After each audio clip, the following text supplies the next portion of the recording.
Welcome back. You're watching Yahoo Finance Live. Disney is pulling back the curtain on ESPN's financials as it looks for a strategic partner. The media giant said profits in its sports TV segment fell 20% in the first 9 months of fiscal 2023, and sales declined 1.3%. This is really the first look that we're starting to get at some of these financials of ESPN, especially since the company announced earlier this year that they were going to begin breaking out these units, and specifically ESPN as its own standalone unit. A lot of speculation back then when they announced that they were looking for a potential suitor to buy ESPN or spin off the company. Yeah, we know that Disney has been under a tremendous amount of pressure.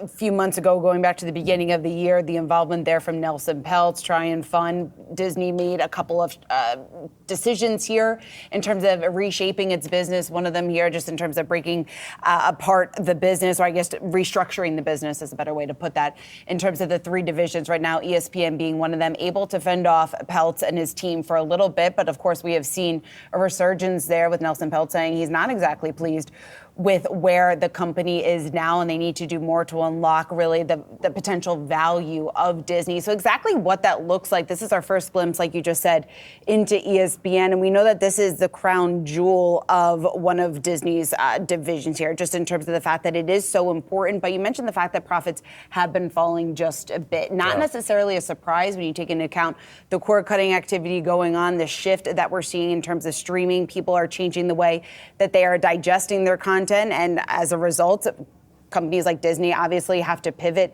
how they distribute their content. They're trying to do so. So I think it begs the question as to exactly what ESPN is going to even look like here a year from now, given the fact that we have seen this steady decline in profits, and what that means for Disney and what that means for that the company needs to do moving forward. Also, given the fact that the sports rights are rising. The cost that they're needing to pay to air some of these things, obviously so pivotal here to their business. So up against a number of factors that make it a little bit more complicated when they're trying to determine the direction of ESPN, the best way to go about it. Yeah, trying to find new sports, new, of course, different events that are going to be taking place. TGL is one of those that had come in focus, the golf league that is going to be one of the new PGA Tour annexes or spin-off adjacencies, I should say. But looks pretty exciting, actually.